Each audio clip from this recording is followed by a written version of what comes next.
सत श्री अकाल प्यारे बच्चों, मैं किरणदीप कौर। अज आपां जमात 9वीं दी पाठ पुस्तक पंजाबी विरसा विचों लोक कहानियां विचों दंत कथा पूरन भगत पढ़न जा रहे हाँ। पूरन भगत पढ़न तो पहलां दंत कथा बारे दो गल्लां जानते हाँ। लोक कहानियां दा महत्वपूर्ण हिस्सा हैं दंत कथा। दंत कथा दा सधारण शाब्दिक अर्थ है सुनी सुनाई गल। की अर्थ है? सुनी सुनाई गल। जो सुनी सुनाई गल, सुनी सुनाई गल जो लोक चर्चा का विषा बन चुकी होवे। डॉक्टर बंजारा सिंह बेदी अनुसार उन्हां दी पुस्तक है बातां मुड कदीम दियां। बातां मुड कदीम, बातां मुड कदीम दियां विच उन्हां ने बड़े सधारण शब्दां विच दंत कथा बारे समझाया है। दंत कथा इतिहासक तत्थ ते आधारित किसी इतिहासक व्यक्ति घटना ਅਤੇ स्थिति नाल संबंधित बिरतांत है जिस विच तत्थ ਅਤੇ मिथ ਦਾ ਸੁਮੇਲ ਹੁੰਦਾ है। ये इतिहास ਦਾ ਵਿਗੜਿਆ ਹੋਇਆ रूप ਹੁੰਦਾ है। इस नूं ही दंत कथा कहते हैं। प्यारे बच्चों, दंत कथा पीढ़ी दर पीढ़ी विकास करदियां रहिंदियां हन। जदों ये विकास करदियां हन तां इस विच वाधे घाटे की संभावना बनी रहिंदी है। वाधे घाटे की संभावना किवें बनदी है कि लोकां दे भाव, विश्वास, कल्पना ਅਤੇ आदर्श समय समय इन्हां विच शामिल हुंदे रहिंदे हन। परंतु प्यारे बच्चों, इन्हां दी दंत कथा दी मुख कथा ते मुख विषय च कोई फर्क नहीं पैंदा। जिस पूरन भगत है ये पंजाब दी बहुत ही हरमन प्यारी कथा है। इस ते वख-वख लेखकां, कवियां ते गायकां ने अपने दृष्टिकोण नाल इस नूं पेश कीता है। जिवें कादर यार ने पूरन भगत का किस्सा लिख के इस विच निवेकला रंग भरिया है।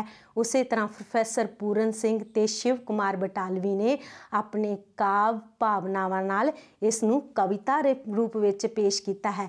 आओ अज आपां पढ़न जा रहे हैं पंजाब दी प्रसिद्ध दंत कथा पूरन भगत। आओ पढ़िए। पूरन भगत। राजा सलवान सियालकोट दा राजा सी। इछरा ते लूणा उस दियां दो पत्नियां सन। इछरा ते लूणा प्यारे बच्चों उस दियां दो पत्नियां सन। इछरा दी कुखों बालक पूरन ने जदों जन्म लिया तां ज्योतिषां ने वहम भरम पा दिता कि यह बालक 12 साल तक परिवार लई अशुभ होवेगा। कुखों इछरा दे पेटों जन्म लिया ते परिवार लई अशुभ होवेगा। किन्ना ने वहम पाया? ज्योतिषा ने। राजा ये सुनदियां परेशान हो गया। काफ़ी विचार करन बाद उसने सोचा कि क्यों ना इस नूं 12 वरे भोरे विच रखिया जावे। उसने अपने करिंदियां नूं हुक्म दिता कि इस नूं 12 वरे भोरे विच रख दिता जावे। सियालकोट दा राजा सी। प्यारे बच्चों, उस दियां किन्नियां राणियां सन? 2 सन। इछरा ते लूणा दो पत्नियां सन। ते किस दी कुखों पूरन भगत का जन्म होया सी? इछरा दी। जदों वो पैदा होए तां किन्ना ने वहम भरम पाया? ज्योतिषा ने। की कहा कि 12 साल लई ये बालक अशुभ है। तां फिर उसनूं कित्थे रखिया गया? भोरे विच रखिया गया। हाँ जी, भोरे। उन्हां ने हुक्म मंदियां अजिहा ही कीता। इंजो बालक 12 वरे भोरे विच ही पलिया। भोरे दा अर्थ है गुफा। गुफा, गुफा विच पलिया। इंजो बालक 12 वरे भोरे विच ही पलिया। 12 वरे बीतन बाद ज्यों ही वो भोरे चों बाहर आके पिता सलवान नूं मिलन गया तां पुत्त नूं वेख के पिता नूं चाह चढ़ गया। चाह चढ़ जाना, बहुत ज़्यादा खुशी होनी। उसने पूरन नूं कहा, जा बच्चा पहलां अपनियां मावां नूं मिल के आ। पहलां राणी लूणा कोल जावीं, फिर राणी इछरा कोल। दोनों तो प्यार आशीर्वाद लै, खुश रह। हुण जदों 12 साल बाद पूरन भोरे विचों गुफा विचों बाहर आए तां उन्हां दे पिता ने उन्हां नूं अपनियां मावां नाल मिलण लई कहा। पहलां किहड़ी मां कोले जाण लई? लूणा कोले, ते फिर इछरा कोले। अपने पिता की आग्या का पालन करते हुए ज्यों ही पूरन माँ लूना कोल पहुंचा, वो जवान सुंदर पूरन नूं देख के उस उपर मोहित हो गई ते वो उसनूं पुत दी बजाए प्रेमी समझन लगी। पूरन नूं ये देख के निराशा हुई, निराशा होना दुख होया, दुख होना। वो निराश होके लूना दे महल विचों भज आया। लूना ने इसका बुरा मनाया ते बदला लैण बारे सोचन लगी। ज्यों ही पूरन लूना दे महल चों बाहर निकलिया, लूना ने एक चाल चली। उसने अपने वाल खिलार लए, कपड़े पाड़ लए, उच्ची उच्ची रोन लगी। हाँ जी, इस पैरे च जदों पूरन अपनी मतरेई माँ लूना कोल मिल जाता है तो लूना उस ते मोहित हो जाती है, क्योंकि वो सुंदर ते जवान हुंदा है। जदों उसनूं अपनी प्रेमी समझन लगती है तो पूरन नूं ये देख के बड़ी ही निराशा हुंदी है। तो फिर वो की हो जाता है, निराश होके महल विचों भज आउंदा है। जदों महल विचों बाहर आ जाता है तो लूना की सोचन लगती है, उस दे नाल बदला लैण बारे सोचन लगती है। फिर वो की करती है, अपने वाल खिलार लैंदी है, बखेर लेना, खिलार लेना, बखेर लेना, खिंडा लेना, खिंडा लेना। वो अपने वाल बखेर लैंदी है ते कपड़े पाड़ लैंदी है ते उच्ची उच्ची रोन लगी। सलवान ने पूछा, की होया लूना, तू रो क्यों रही हाँ? लूना ने झूठी कहानी कड़ी, उसने झूठी गल बना लई। कहानी कढ़ना, झूठी गल बना लेना ते कहन लगी, राजा जी पूरन मेरी सुंदरता वेख के माँ पुत दी मर्यादा भुल गया है, बैठा है। इतनी गल सुनदियां ही राजे दा गुस्सा भख गया, तेज हो गया। उसने झट जलादा नूं बुला के हुक्म दिता कि पूरन नूं जानों मार के खूह विच सुट दिता जावे। उसने हुण केड़ी कहानी घटी सी कि पूरन मेरी सुंदरता देख के माँ पुत दी मर्यादा भुल चुकिया है। तो फिर राजे सलवान नूं गुस्सा आया तो उन्होंने जलादा नूं बुलाया ते उसनूं मार के खूह विच सुट्टण दा हुक्म दे दिता। किसनूं? पूरन भगत नूं। पूरन विचारा निर्दोष सी, बेगुनाह सी, निर्दोष बेगुनाह सी। जलाद ये जानते सी, जलाद मारन वाले, उन्होंने पूरन नूं जानों मारन दी बजाय उसदे हत्थ पैर वढ़ के उसनूं खूह विच सुट दिता। हुण जलादां नूं भी पता सी कि पूरन बेगुनाह है। उन्होंने पूरन नूं मारिया नहीं, उसदे हत्थ पैर कट के उसनूं खूह विच सुट दिता। खून नाल लिबड़े कपड़े राजे नूं दिखा दिते तां जो राजे नूं संतुष्टि हो सके। जाको राखे साइयां मार सके ना कोई, जिसनूं वो परमात्मा रखन वाला है उसनूं कोई मार नहीं सकता, उसका कोई वाल विंगा भी नहीं कर सकता। कहावत वांग कुदरती उथों जोगियां दी टोली खूह कोलों लंघी। हाँ जी, उथों केड़ी किस दी टोली खूह कोलों लंघी है? जोगियां दी टोली। जो पूरन भगत नूं खूह विच सुट्टिया जाता है, उन्होंने खूह विचों किसी दे चीकण की आवाज़ सुनी। पूरन ने हड्ड बीती सुनाई। गुरु गोरखनाथ ने पूरन नूं कहा, जेकर तू सच्चा है तो मैं तेरा इम्तिहान लवांगा। जेकर तू सच्चा है, जदों गोरखनाथ खूह को ले आए तो उन्होंने चीकन की आवाज़ सुनी पूरन की, तो फिर गोरखनाथ ने उन्होंने कहा कि जे तू सच्चा है तो मैं तेरा इम्तिहान, तेरी परीक्षा लवांगा। अगर तू उस विच पास होया तो पूरन ने पूछा कि दसो की इम्तिहान लेना है। गोरखनाथ ने कहा, मैं सूत दा कच्चा धागा खूह च लमकाउंदा हाँ, जेकर तू बाहर आ गया तो सच्चा है, नहीं तो झूठा है। हाँ जी बच्चों, केड़ा इम्तिहान लिया जोगी ने? गोरखनाथ ने एक कच्चा धागा खूह विच लमकाया ते पूरन नूं कहा, अगर तू सच्चा है तो इस कच्चे धागे नाल तू खूह चों बाहर आ जावेगा। तो फिर की होया? नहीं तो तू झूठा है जे तू एक कच्चे धागे दे नाल बाहर ना आया। उसने हाँ कर दिती। पूरन ने हाँ कर दी ते वो हौली हौली खूह चों बाहर आ गया। उसकी सच्चाई वेख के गोरखनाथ ने उसनूं ठीक कर दिता। गोरखनाथ तो आशीर्वाद लैके पूरन जोगी बन गया। इस पैरे च आपां नूं पता लग्या किस तरह जोगी बनदा है। ਜਦੋਂ गोरखनाथ उन्होंने खूह विचों कढ़दे हन तां फिर वो सच्चे हुंदे हन। गोरखनाथ नूं भी पता लग जांदा, हौली हौली पूरन खूह चों बाहर आ जांदा है। तां फिर गोरख उन्हां नूं आशीर्वाद दिंदे हन ते वो पूरन की बन जांदे हन, जोगी बन जांदे हन। जोगियां नाल रहन करके वो रोज़ वख-वख थावां ते भिखिया लैन जांदा, भिखिया भीख मंगण जांदा। भीख मंगना, भीख मंगना जां भीख लैन जांदा।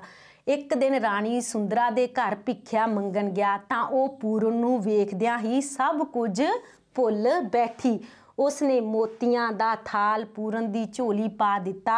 गोरखनाथ ने पूरन दी भिखिया देख के कहा, सानू हीरे मोती नहीं भोजन चाहिदा है। हुण पूरन गोरखनाथ की शरण विच आ जाता है, भगत बन जाता है। फिर की किहड़े कित्ते लगता है, भिखिया मंग के लैके आउंदा है। ते फिर एक दिन सुंदरा दे महल च जाता है ते सुंदरा उसनूं देख के उस ते मोहित हो के उसनूं भुल के हीरे मोतियां दा थाल भिखिया दे विच रूप दे विच पा दिंदी है। जदों पूरन वो भिखिया लैके अपने गुरु गोरख कोले जाता है तां फिर गोरख उन्हां नूं की कहंदे हन कि सानू हीरे मोती नहीं, की चीज़ चाहिदी है, भोजन चाहिदा है। भिखिया भीख मंगना। पूरन हीरे मोती वापस करन राणी सुंदरा कोल चला गया ते राणी सुंदरा कोल जाके भोजन दी मंग कीती। सुंदरा ने तरह तरह के भोजन तैयार कीते ते गोरखनाथ दे टिल्ले ते आन पहुंची। उन्हें प्यार सत्कार नाल सारियां नूं भोजन छकाया खवाया। प्यार ते सत्कार नाल भोजन खवाया। उसकी सेवा भावना वेख के गोरखनाथ भी हैरान रह गया। उसने सुंदरा नूं कहा, कोई वरदान मंग, वरदान कोई मंग रख, की मंगना है, मंग मंग की मंग है, मंगना, ठीक है, वरदान कोई मंग मंगना। सुंदरा ने कहा, तुहाडी किरपा होवेगी, मैनू पूरन दे दिओ। उसने वरदान विच अपनी मंग की रखी कि मैनू की कौन दे दिओ, पूरन दे दिओ। गोरखनाथ ने खुश होके वरदान स्वीकार कर लिया। हुण सुंदरा दी गोरखनाथ ने खुश होके मंग स्वीकार कर लई ते पूरन ते सुंदरा नूं गृहस्थी जीवन बतीत करन लई आशीर्वाद दिता। पूरन नूं ये सारा कुछ अजीब लग्या। सुंदरा ने पूरन नूं ना खुश वेख के मायूसी महसूस कीती ते पूरन वापस गोरखनाथ कोल आ गया। उदासी मायूसी के उदास हो गई जदों उसने देखा कि पूरन खुश नहीं है तो वापस गोरखनाथ जोगी, प्रसिद्ध जोगी है गोरखनाथ, किन्ने समय बाद वो सियालकोट आया। हुण सारे उसनूं भगत पूरन कहण लग पए सन। ये विश्वास किया जाता है कि वो बाग जिथे पूरन ठहरिया सी वो हरा हो गया सी। उसकी माँ इच्छरा दा रो रो के बुरा हाल हो गया सी। वो अन्नी हो गई सी। जदों उसनूं पता लग गया कि भगत पूरन सियालकोट आया तां वो उस दे दर्शनां लई आई। ज्यों ही पूरन दी आवाज़ सुनी उसने झट पछाण लिया ते उस दियां अखां दी रोशनी दोबारा आ गई। अखां दी रोशनी अखां तो दिसन लग गया। हाँ जी, इस विच की पता लग्या कि पूरन फिर कित्थे आउंदा। पूरन भगत बन जाता जदों सियालकोट आ जाता है। फिर एक बाग विच डेरा लाउंदा जिहड़ा बहुत सुक्या होया बाग सी ते उसदी जिहड़ी माता इच्छरा सी उसदा रो रो के बुरा हाल हो चुक्या सी। उसदी अखां दी रोशनी भी चली गई सी। जदों वो पूरन नूं मिलण आउंदी है तां उस दियां अखां दी रोशनी वापस आ जाती है। इसे तरह लूना दे घर भी कोई औलाद नहीं सी। ਉਹ भी रोंदी रोंदी पूरन कोल आ पहुंची। पूरन भगत ने कहा तेरे कोल तां पहला ही पुत्र है, हुण तू की लैन आई है। जदों इच्छरा की रोशनी वापस आउंदी है तो फिर लूना भी उस कोले आउंदी है रो रो के। क्यों आउंदी है? वो कहती है कि मेरे कोई औलाद नहीं। तां पूरन उसनूं की कहंदे हैं कि तेरे तां पहला ही पुत्र है, तू हुण की लैन आई है। पहला तो लूना ने झूठ बोलिया, फिर हौली हौली मन गई तो अपने कीते गुनाह दा पछतावा मन्निया। कीते गुनाह बुरा करना,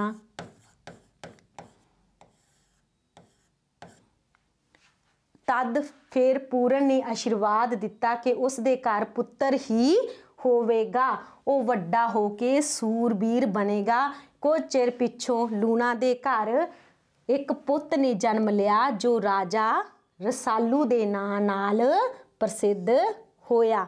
हाँ जी, जदों फिर आशीर्वाद दे रूप विच पूरन ने लूना नूं की कहा कि तेरे घर एक सूरबीर पुत्र पैदा होएगा जो जो जो नेक काम करेगा। तो फिर उन्हां दे घर एक पुੱਤ होया, उसका नाम सी राजा रसालू दे नाम नाल प्रसिद्ध होया। सलवान नूं जदों पूरन भगत ने सारी हड्ड बीती सुनाई जो उस नाल बीती सी वो सुनाई, तां सलवान ने पूरन भगत नूं कहा कि वो सारा राज भाग संभाल ले।